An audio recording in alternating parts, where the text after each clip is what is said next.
Namo Sang Hyang Adi Budaya, Namo Buddhaya. Namo Buddhaya.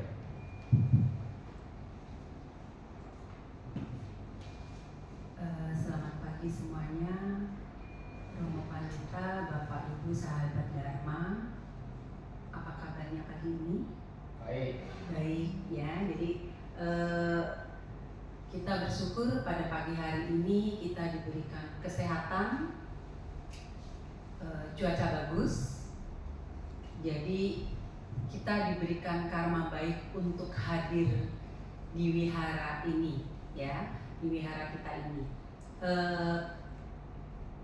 Dan bagi Bapak Ibu sahabat Dharma yang berbahagia, karena ceramah Dhamma di wihara kita ini, Bante Sila meminta untuk selalu berkelanjutan, ya, dari minggu dan minggu selanjutnya itu dibikin tema yang berkelanjutan, ya. Jadi berbahagia karena baik bagi Bapak Ibu sedharma yang setiap minggunya hadir, ya, setiap minggunya hadir mendengarkan ceramah Dhamma.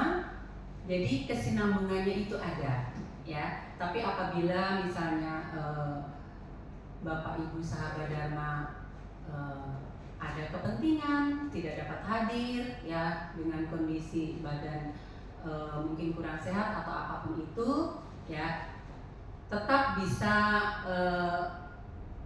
mendengarkan ceramah Dhamma tersebut, karena Bante Sila meminta setiap momen ceramah Dhamma seperti ini direkam, ya. Jadi dan pada pagi hari ini saya juga melanjutkan ceramah Dhamma yang minggu lalu disampaikan oleh Yang Luhur, ya, atau Samanera, yang sudah membahas berkenaan dengan Kesamuti Sutta 1, ya. Jadi di sini saya akan melanjutkan berkenaan dengan Kesamuti 2. Baik, ya. Di bagian awal, jadi kalau Kesamuti mungkin lebih umumnya orang mengenal Kalama Sutta, ya. Kesamuti atau Kalama Sutta, ya. Di bagian awal sudah diceritakan bahwa di sini penduduk Kalama, ya, mengalami kebingungan untuk menentukan pegangan hidup, ya, atau pegangan ajaran, ya. Di sini ajaran, ya. Karena di mana ajaran itu atau informasi itu sangat beragam, silih berganti, ya, datang kepada para penduduk Kalama ini. Tetapi di sini yang saya tekankan, ya, yang dimaksud mengenai ajaran ini adalah berkaitan dengan perbuatan dan buah perbuatan. Jadi ini mengenai karma dan buah karma yang menjadikan percakapan di kalangan suku Kalama, di mana banyak para guru datang, ya, kepada penduduk Kalama itu dan memberikan sebuah pernyataan bahwa ini loh perbuatan yang harus kalian lakukan, ya, dan ini buahnya untuk lahir-lahir di alam bahagia, ya. Jadi para guru itu memberikan banyak ajarannya, ya, dan mereka itu menekankan bahwa ini yang harus dilakukan dan ini hasil apabila kalian itu melakukan, ya. Masing-masing dari mereka itu memberikan ajaran yang berbeda-beda, ya. Namun mereka itu mengklaim bahwa ajaranku adalah yang paling benar, ajaranku yang benar. Guru A menyampaikan bahwa yang kamu harus lakukan adalah ini, buahnya ini. Jadi masing-masing guru itu banyak memberikan doktrin atau ajaran dan mengklaim bahwa ajaran diri mereka adalah yang paling betul, ya. Nah, disinilah muncul penduduk lama ini mengalami banyak pertanyaan, yang mana yang harus mereka anut, yang mana yang mereka harus jalankan, ya. Mereka bingung. Kemudian di sini karena pada masa itu pemahaman itu berkaitan dengan tradisi lisan, ya. Di sini dikatakan, oh penduduk lama, jangan menuruti tradisi lisan, ajaran turun temurun, kabar angin, kumpulan teks logika, penalaran, pertimbangan dan penerimaan pandangan setelah merenungkan pembabaran yang tampaknya cukup kompeten, atau karena kalian berpikir petapa itu adalah guru kami, ya. Jadi ini adalah disampaikan oleh Buddha kepada penduduk lama, ya. Nah, di sini ajaran tradisi yang turun temurun itu yang menjadi landasan pada masa itu, ya. Mungkin di sini Buddha tidak mengatakan bahwa guru A itu salah, guru B itu salah, ya. Jadi di sini Buddha ingin penduduk lama ini untuk diajak untuk berdiskusi, kemudian memahami dan melihatnya langsung, ya. Nah, di sini Buddha mengatakan jangan menuruti tradisi lisan, ajaran turun temurun, bahwa inilah yang seringkali menjadi kesepakatan, ya. Pada masa itu yang sudah menjadi tradisi turun temurun itu akan menjadi kesepakatan, ya. Jangan dan ternyata di masa sekarang ini pun juga sama, ya, sebenarnya, ya. Nah, contohnya misalnya saya dari keluarga ini sudah seperti ini, ya kita ikutin aturan ini, ya. Ini lingkungan sudah menyepakati kita harus mengikuti seperti ini, mungkin dari leluhur kita, dari para orang tua kita, ya. Inilah yang menjadi dasar Buddha, ya. Kebiasaan ini memang sudah ada sejak zaman dahulu, ya. Ajaran turun temurun yang diwariskan baik dari keluarga, dari kesukuan kita, ya, bahkan dari leluhur bangsa menurunkan secara turun menurun secara lisan seperti itu, ya. Tapi tidak tidak diberitahukan mengapa ajaran ini harus diikuti, ya. Mereka hanya secara lisan seperti itu, dan kita sebagai generasinya biasanya di masing-masing keluarga memiliki tradisi sendiri-sendiri, ya. Nah, kabar angin atau berkenaan dengan info-info seperti itu, kita pun di zaman sekarang ini juga banyak kita mendapatkannya, ya. Tanpa kita tahu sebenarnya kabar-kabar tersebut, ya, filosofi-filosofi tersebut itu yang beredar mungkin kalau di sekarang ini melalui handphone kita, ya. Kita tidak tahu sebenarnya siapa yang menulis awal. Kita hanya menerima pesan berantai, dan apabila kita itu juga pesan berkenaan dengan doktrin atau ajaran-ajaran yang disampaikan lewat media sosial itu, apabila dibaca ya memang sangat masuk logika, ya, sangat masuk akal, dan itu biasanya kalau kita merasa sesuai dengan pemikiran kita, ya kita berusaha untuk menyampaikan lagi kepada orang lain, ya. Jadi pesan berantai itu kalau kita boleh telusuri dari mana sih asalnya, jadi tidak jelas, ya. Jadi ternyata hal semacam itu juga dari sejak zaman dulu sudah ada, ya. Artinya bahwa di sini kita tidak bisa serta-merta meyakini langsung, ya, kumpulan-kumpulan teks, ya, meskipun itu mengatakan teks itu teks Tripitaka sekalipun, apakah itu benar Tripitaka, kita perlu betul-betul mengkaji, ya. Jadi kita tidak bisa, artinya kita menerima segala sesuatu itu tidak bisa sesuai dengan pemikiran kita, ya. Apalagi ketika modelnya ini sifatnya komentar dari para guru-guru. Ya, guru-guru di sini adalah mereka yang memang paham atau tahu berkenaan dengan ajaran-ajaran tersebut. Jadi berkenaan dengan komentar-komentar itu kita juga harus tahu ini di masa peradaban siapa, ya. Jadi kalau misalnya kalau saat ini komentar-komentar itu kita yang digunakan itu pada masa peradaban dari Acarya Buddhaghosa ya. Dan ini pun juga kitab-kitab di Buddhaghosa ini, jadi Acarya Buddhaghosa ini yaitu mengambil dari kitab-kitab Tipitaka ya.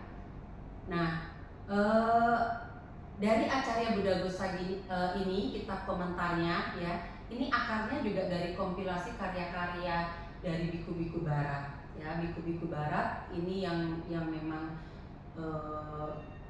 artinya mereka memiliki kemauan karena pada masa itu kan tidak ada bahasa tulisan ya, semuanya sebalisan. Bahasa Pali itu adalah lisan ya, bukan tulisan. Tulisannya adalah para biku-biku barat ini mereka untuk mempelajarinya itu dengan cara mereka memakai tulisan Sinhala untuk mentranslate ajaran lisan itu kepada tulisan yang sekarang bisa kita gunakan untuk puja bakti ya. Kita bisa lihat ada parita, itu adalah berkat dari biku-biku barat yang dimana mereka itu belajar dengan sangat sungguh-sungguh ya. Mereka belajarnya itu dengan cara memakai tulisan Sinhala untuk mentranslate bahasa Pali ya, karena di bahasa Pali itu tidak ada bahasa tulisannya. Hingga saat ini kita bisa membaca parita ya. Jadi ini adalah boleh dibilang hasil dari biku-biku barat ya. Kitab-kitab tersebut disusun oleh biku-biku barat. Kemudian makanya ketika kita memahami kumpulan-kumpulan teks ya, kita harus betul-betul tahu di masa peradaban siapa ini, sehingga kalau kita mengambil atau memahami ajaran itu sesuai nggak dengan peradaban kita pada saat ini, sesuai dengan konteksnya atau tidak ya. Karena kita seringkali kalau kita mengkaji lebih mendalam tentang 4 kebenaran mulia, kita akan menemukan dengan jelas bahwa kita ini seringkali memaksakan persepsi kita terhadap realita ya. Jadi kenyataan yang disuruh mengikuti cara berpikir kita. Padahal cara berpikir kita ini kalau boleh bilang sangat terbatas ya. Cara berpikir masing-masing orang itu berbeda-beda, tidak bisa disamaratakan ya. Jadi di sini kalau kita mengikuti persepsi kita, yang kita pakai dipakaikan kepada orang lain, ya mungkin bisa jadi tidak atau kurang tepat ya. Ajaran Buddha itu bukan logika, tapi realita ya. Kalau logika ya sangat terbatas. Tadi sudah disampaikan bahwa kemampuan pemahaman persepsi kita ini, penalaran, pertimbangan, dan cara menerima pandangan ya setelah merenungkan pembabaran Dhamma tampaknya cukup kompeten ya. Di sini jadi maksudnya di sini Buddha menyampaikan ya bahwa walaupun yang menyampaikan itu petapa itu adalah guru kami, sebaiknya kita tidak serta-merta menerimanya dengan mentah-mentah ya. Jadi karena di sini adalah ada 10 hal yang diangkat oleh Buddha berdasarkan ajaran tradisi lisan tersebut ya. 10 hal ini seharusnya sudah disampaikan pada Kesamuti 1 ya. 10 hal itu apa aja ya, jadi itu berkenaan dengan tradisi lisan ya. Di sini Buddha belum mengatakan bahwa ajaran ini salah, ajaran itu benar ya. Buddha mengajak kita untuk menilai hal ya, kemudian mengkaji ya. Jadi penduduk Kalamasutra ini diajak untuk mengkaji ya, memilah dan memilih ajaran-ajaran dalam keseharian, mana yang baik untuk diikuti ya, atau yang tidak baik atau merugikan untuk tidak diikuti ya. Jadi ini bukan lagi perbuatan baik atau tidak baik ya. Di sini Buddha akan memberikan pandangan kepada penduduk Kalama ya. Hal-hal ini adalah tidak bermanfaat, tetapi ketika penduduk Kalama kalian mengetahui untuk diri kalian sendiri, kalian mengetahui untuk diri kalian sendiri hal-hal tidak bermanfaat, hal-hal yang tercela ya. Yang tercela di sini adalah yang tercela oleh para bijaksana, hal-hal yang jika diterima dan dijalankan akan mengarah menuju bahaya dan penderitaan, maka kalian harus meninggalkan. Ya, jadi di sini Buddha sudah menekankan. Kemudian, tapi sebaliknya, apabila hal-hal tersebut, ya, 10 hal tersebut, 10 hal berkaitan dengan ajaran lisan tersebut, ya.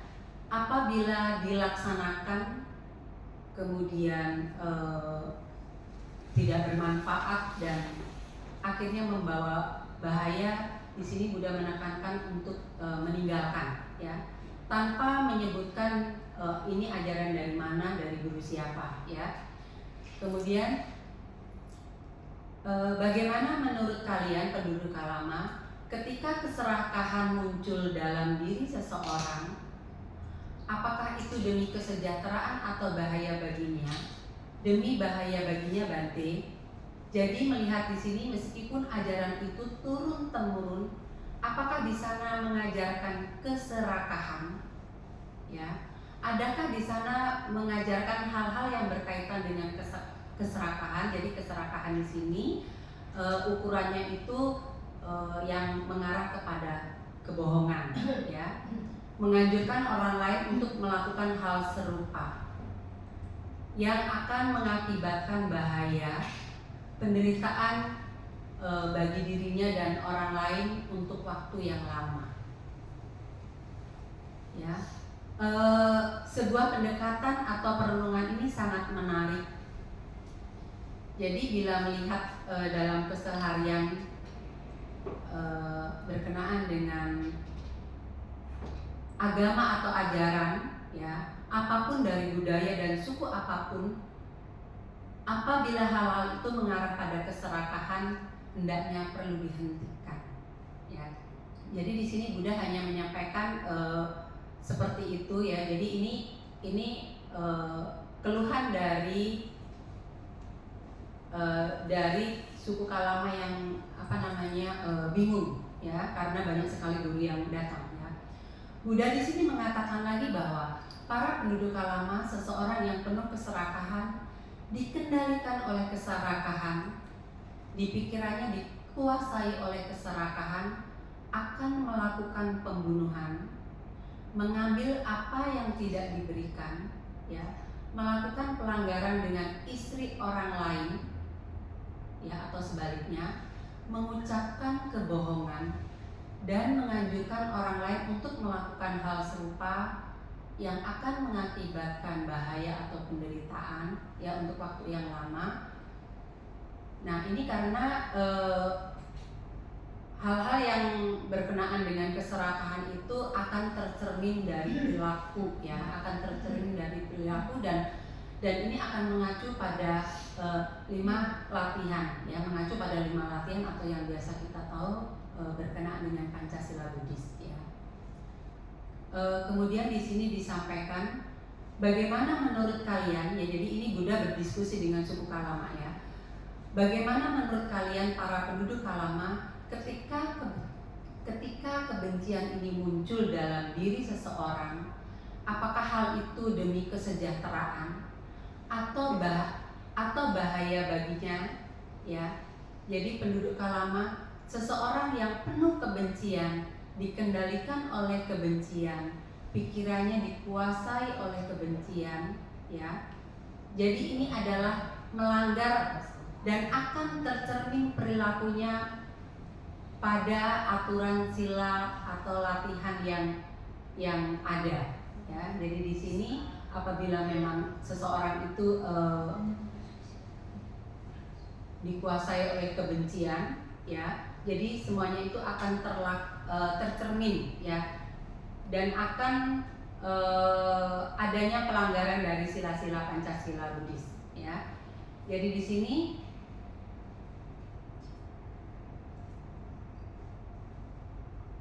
kurang lebih diskusi dari suku Kalama dan Buddha berkenaan dengan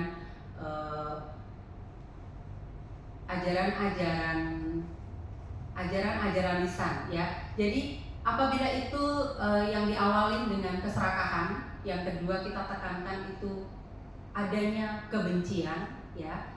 Kemudian di sini yang selanjutnya Buddha juga menyampaikan bagaimana menurut kalian penduduk Kalama ketika delusi atau kebodohan batin, ya, muncul dalam diri seseorang, apakah hal itu demi kesejahteraan baginya, ya, demi bahaya baginya, ya. Jadi ini juga sama bahwa ini juga nanti akan tercermin akan tercermin lewat tingkah laku yang berkenaan dengan atau berkaitan dengan 5 latihan sila tersebut, ya. Jadi di sini ditekankan oleh Buddha, ya, dari diskusi dengan penduduk Kalama ini adanya keserakahan, kebencian, serta delusi, ya. Jadi penting sekali meskipun kita melihat orang itu tidak melanggar dari sisi 5 sila, ya, misalnya tidak melanggar dari sisi 5 sila, apakah dia mengalami pandangan tentang kekekalan. Jadi misalnya ajaran doktrin itu terbebas dari kebencian, keserakahan, kebodohan batin. Tapi di sini juga Buddha juga menyampaikan apakah di sini ada mengalami pandangan tentang kekekalan, ya. Artinya ini dikutip, ya. Misalnya, saya mempersembahkan makanan ini untuk Buddha, ya, atau kita misalnya mengaturkan persembahan amisadana, ya, di altar, ya. Pandangan keliru, ya, pandangan keliru tentang kekekalan seakan-akan Buddha ini ada. Jadi pada saat kita mempersembahkan ini, di dalam persepsi kita, di dalam pikiran kita itu kita berpikir bahwa kita mempersembahkan ini untuk Buddha. Buddha ini ada di sini, ya. Nah, inilah sebenarnya berkenaan dengan pandangan berkenaan dengan kekekalan, bahwa Buddha ini kan memang kita tahu Buddha sudah parinibbana, Buddha sudah tidak ada. Walaupun kita tahu di depan kita ini ada altar, ada rupang Buddha, ini hanya bentuk manifestasi saja, ya. Jadi apabila kita mempersembahkan di sini atau mengaturkan persembahan ini, apakah ada bentuk respek atau rasa hormat, ya, perilaku bentuk hormat kepada Buddha atas apa yang kita berikan, ya, sebagai ucapan rasa syukur, ya. Jadi dua pandangan ini berbeda, ya. Apabila padahal kita tidak pada saat kita misalnya mempersembahkan itu kan kita dengan tulus hati, tapi persepsi atau cara pandang kita ternyata keliru. Jadi kita berpikirnya kita berdana atau mempersembahkan ini karena kita berpikir Buddha ini ada di sini, ya. Buddha ada di sini, ya. Jadi di sini ini bagian dari yang berkaitan dengan delusi tadi, ya, kebodohan batin itu, karena memang niatnya baik tapi ternyata kita cara berpikir kita ini kurang pas, jadi seperti itu. Jadi pada saat kita melakukan kebajikan, hendaknya juga kita memiliki pandangan-pandangan yang benar. Jadi yang dimaksudkan di sini, ya, bagaimana cara pandang kita, ya, cara melakukan hal ini penting sekali, ya. Setelah kita memilah dan memilih mana yang baik, ya, mana yang tidak, ya. Ada faktor pembunuhan atau tidak, ada faktor pencurian atau tidak, ya. Adakah yang melanggar 5 latihan moral? Jadi kalau memang tidak ada, hal itu boleh dilakukan, ya. Tapi apabila bertentangan dengan 5 kemoralan dan kemudian ada di sana kebencian, ada di sana itu keserakahan, ada di sana kebodohan batin atau delusi, tinggalkan, ya. Buddha sampaikan kepada penduduk Kalama, ya, apakah hal-hal itu bermanfaat atau tidak bermanfaat, ya. Jadi di sini tercela atau tidak tercela oleh para bijaksana. Nah, ini apakah ini mengarah pada bahaya atau penderitaan dengan waktu yang cukup lama? Jadi Buddha di sini sifatnya tidak menggurui, tapi Buddha itu memberikan pemahaman kepada penduduk Kalama, ya. Dan Buddha tidak mengeluarkan atau memamerkan ajaran-ajaran beliau, tapi Buddha meluruskan dari boleh dibilang keluhan-keluhan dari penduduk Kalama ini, ya. Justru Buddha tidak artinya tidak menyampaikan ajarannya secara khusus, ya. Buddha di sini sifatnya berdiskusi, ya, memberikan solusi dari keluh kesah penduduk Kalama, ya.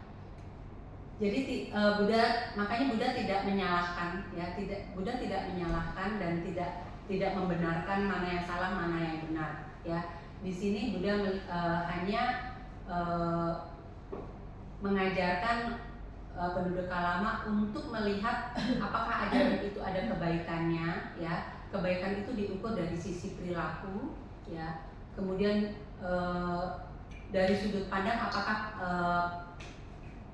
ajaran-ajaran itu mengarah pada perbuatan baik yang menghasilkan kebajikan, ya. Karena di sini ini yang ditekankan berkenaan dengan ajaran-ajaran ini adalah berkenaan dengan hukum karma. Kalau hukum karma itu kan ada tindakan, ada akibat. Jadi ini yang ditekankan atau yang diajarkan oleh Buddha, ya. Jadi di dalam Kesamuti Sutta 2 ini, ya, yang menjadi hal yang sangat penting, Buddha menekankan pada sisi-sisi di mana kita diajak untuk melihat sesuatu itu tidak serta-merta karena dorongan dari luar, ya. Dorongan dari luar itu maksudnya tradisi yang sudah turun-menurun. Mungkin contoh-contohnya banyak, ya. Mungkin masing-masing dari kita sendiri pun memiliki tradisi-tradisi yang sampai detik ini pasti juga kita masih melakukan. Kadang kita juga nggak tahu apa sih kita atau maknanya apa kita melakukan tradisi yang turun-temurun itu. Kadang para orang tua, para leluhur juga sudah menjadi tradisi keluarga, kita lakukan saja, ya. Kalau mungkin kalau Bante mungkin menyampaikan berkenaan dengan Kesamuti Sutta 2 ini banyak contoh-contoh berkenaan dengan tradisi-tradisi yang bisa Bante sampaikan, ya.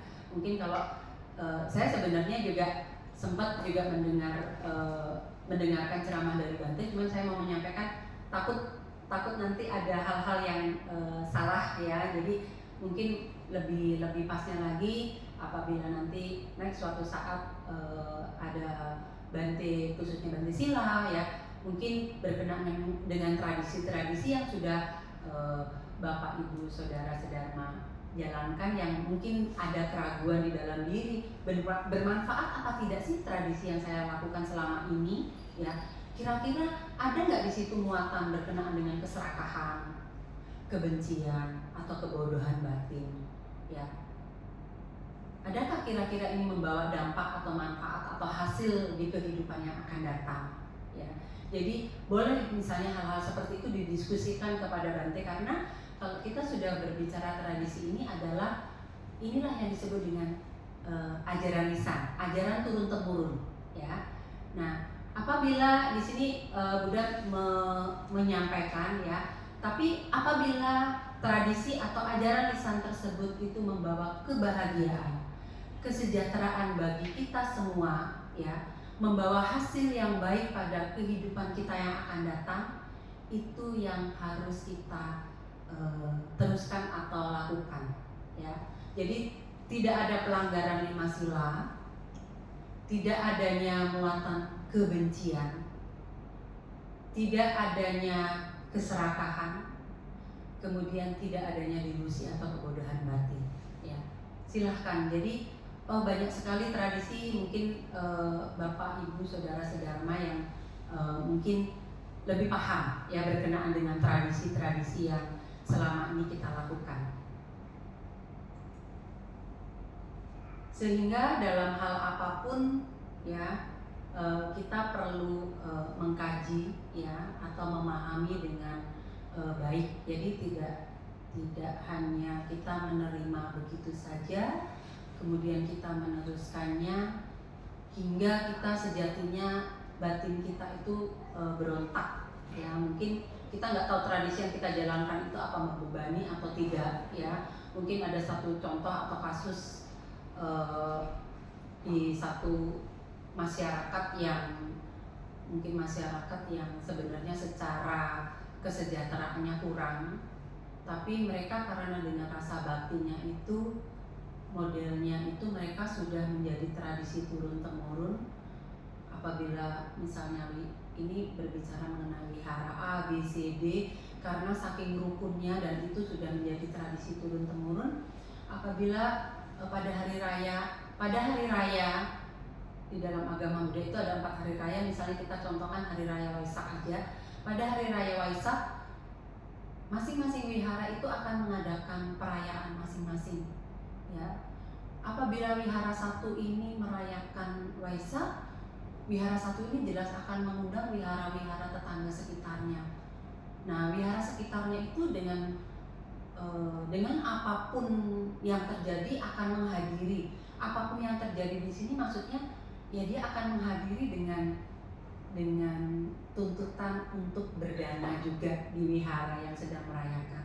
Ya, mungkin kesepakatan yang sudah disepakatin itu mungkin bisa jadi walaupun mungkin nominalnya yang sudah disepakati mungkin 1.000, 50.000, 100.000 ya. Tapi ternyata itu dilakukan itu secara bergiliran. Kalau misalnya di situ ada 20 wihara, bisa dibayangkan dalam satu hari raya aja, apabila kita berkeliling itu, misalnya sudah disepakati pada saat diundang hari raya itu kita akan berdana 100.000. 100.000 kali 20 wihara udah berapa ya. Jadi di sini ternyata tradisi-tradisi tersebut begitu disampaikan kepada guru atau bante ya, ternyata itu membebani ya, membebani ternyata, karena di situ ada muatan keserakahan ya, walaupun sifatnya memang baik ya, baik bentuk rasa bakti pada saat hari raya, ada masing-masing wihara itu saling mengundang ya, tapi di sini ternyata ada keserakahan di sana ya. Nah, di sini para bijaksana mungkin bante yang dijadikan acuan untuk berdiskusi ya, bante memberikan solusi. Walaupun ini adalah tradisi turun temurun, coba dikasih solusi kalau memang ini memberatkan ya. Bante tidak memutuskan tapi dikembalikan lagi kepada masyarakat setempat ya. Bante cuma memberikan misalnya atau guru itu memberikan solusi, gimana kalau misalnya hari raya itu jadi satu aja, misalnya pada saat hari Waisak ditentukan aja, sudah ditentukan di wihara mana supaya tidak banyak pengeluaran. Nah, jadi mungkin ada solusi-solusi seperti halnya pada masa dulu, yaitu berkenaan dengan penduduk lama ya. Jadi di sini berkenaan dengan tradisi lisan seperti itu memang perlu pemahaman yang baik ya. Karena kalau sudah tradisi ini mau nggak mau kita akan menjalankannya ya. Tapi apabila hal-hal tersebut itu mengganggu ya, dilaksanakan itu mengganggu diri kita. Tapi kalau kita melaksanakan tradisi tersebut itu dilaksanakan itu kita merasa baik-baik saja, tidak ada problem, itu pun juga Buddha tidak melarang ya. Tapi di sini yang perlu ditekankan bahwa sebaiknya berkenaan dengan tradisi tersebut harus terbebas dari keserakahan, kebencian dan kebodohan batin ya. Nah, dari penjelasan tersebut, dari diskusi tersebut ya, suku Kalama itu tanpa diminta, tanpa dipaksa oleh Buddha, mereka dengan senang hati menyatakan perlindungan kepada Buddha ya.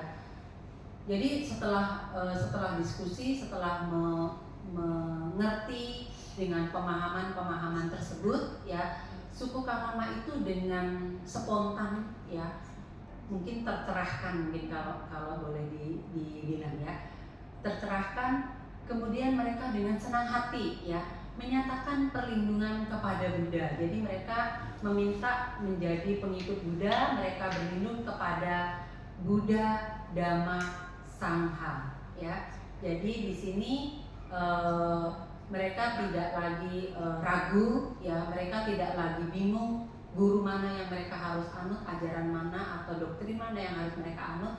Jadi di sini mereka karena sudah tahu ya, Buddha mengajak mereka untuk melihat sesuatu itu dari sudut pandang kualitas batin ya, melihatnya dengan ukuran sisi perilaku ya, apakah itu ada keserakahan, apakah doktrin atau ajaran itu ada kebencian, apakah ada kebodohan batin ya. Jadi Buddha hanya menyampaikan seperti itu ya. Saya rasa Dhamma pada pagi hari ini berkenaan dengan Kesa Muti 2 atau Kalama Sutta ya. Saya cukupkan sampai di sini. Apabila ada pertanyaan atau unek-unek yang mungkin mengganjal ya. Sebenarnya saya juga di sini juga sama seperti Bapak Ibu sekalian, saya juga masih belajar ya, masih pengetahuannya masih sangat minim. Mungkin apa yang saya ketahui begitu saya sampaikan juga mungkin ada yang kurang pas. Jadi saya juga minta maaf apabila mungkin ada kata-kata yang kurang berkenan, mungkin ini kayaknya nggak nyambung ya. Jadi karena saya juga masih belajar dan juga saya minta maaf. Dan kebetulan juga saya ini berkenaan dengan ceramah pada pagi hari ini juga tidak diberikan materinya secara tertulis, jujur saja. Saya belajar dari YouTube-nya Bante Sila. Sebenarnya saya juga dan diduk, aduh pemahaman saya ini apa mampu untuk disampaikan kepada audiens. Jadi ya semoga apa yang saya sampaikan ini bermanfaat bagi kita semua. Kita akhiri ya. Namo Sanyang Adi Budaya, Namo Buddhaya. Namo Buddhaya.